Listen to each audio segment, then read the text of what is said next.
Magandang araw po, welcome po sa aking channel, Nov9 TV. Patalasasan po, meron po ba kayong mga properties na napapabayaan or non-performing assets? Plan nyo ibenta, pero wala kayong oras sa pagbenta nito. Kung ito'y pagkakatiwala nyo po sa amin, tawag lang po kayo sa aking numero, usap po tayo, gawin ko po ng video for free. Yes, libre po, wala po kayong babayaran. Tutulungan pa namin kayong mabenta ang inyong property. Kami na po bala sa marketing, sa boosting or paid ads. Even sa tripping, hindi na po kayo mapapagod sa pag-entertain ng mga buyers. Kami na po bala sa lahat. Tawag lang po kayo. Nandito po tayo ngayon sa Tagaytay City kung saan meron po tayong bagong video presentation. Isang residential lot. May lot area po ito na 153 square meters. Nasa loob ng isang subdivision na meron pong 24-hour security at amenities. Napaganda ng lokasyon, malapit lang po ito sa Tagaytay Rotonda o Fora Mall. Tungkol naman sa dokumento nito, ito'y titulado, buhay po ang may-ari, kaya wala po kayong maging problema sa documentation o sa transfer ng title. Yan po, tunghayan nyo po itong property kung saan mula po dito sa concrete road, medyo slope po ng konti. Pwede pong gawing basement yung sa dulo. So, depende na po yan sa diskarte ng inyong arkitekto. May bakod na rin po itong kabilang side at sa dulo ng property.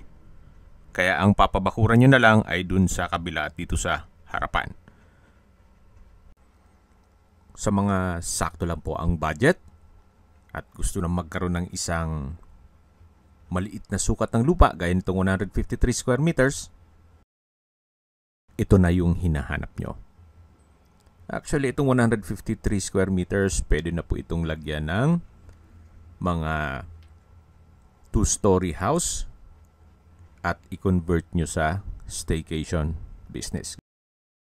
Gaya na sabi ko sa inyo kanina, malapit po ito sa Fora Mall o Tagaytay Rotonda at iba pang business establishments.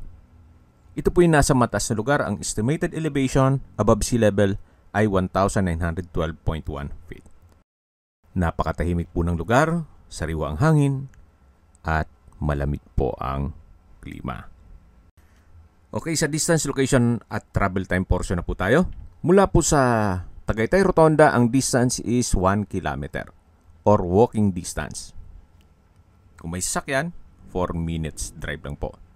Mula naman po sa Picnic Grove, ang distance is 4.4 kilometers at ang travel time is 10 minutes. Mula naman po sa Sky Ranch, ang distance is 4.9 kilometers at ang travel time is 11 minutes.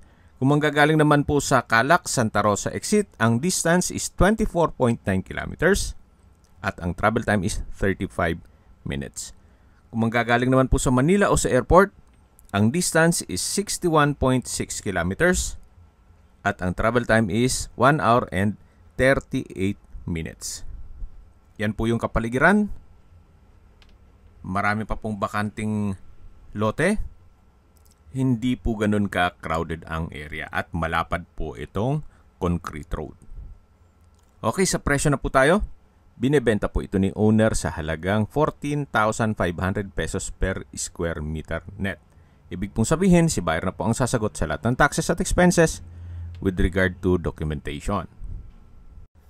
May access na rin po dito ng tubig, kuryente at internet provider gawa ng marami na rin pong kabahayan dito. At doon naman po sa bus station na malapit sa Olivares, walking distance lang din po ito. Kaya accessible ng public transportation. Kung galing po kayong Manila, kahit hindi na kayo magdala ng sakyan, gawa ng malapit lang po ito sa bus station. Kung may mga katanungan po kayo, tawag lang po kayo sa aking numero. At sa mga kababayan naman natin nasa ibang bansa, meron po akong WhatsApp, Viber, Telegram, at Signal. Same number lang po, 0917-316-3399. Sa mga nagtatanong naman po ng aming Facebook, meron po aming Facebook page na Nov9 TV at Facebook Real Video. Meron din pong TikTok at Instagram. May ibang YouTube channel po kami, the Nov9 TV channel, Nov9 TV Listings, Nov9 TV on the spot, Nov9 TV updates, at Nov9 TV house rental.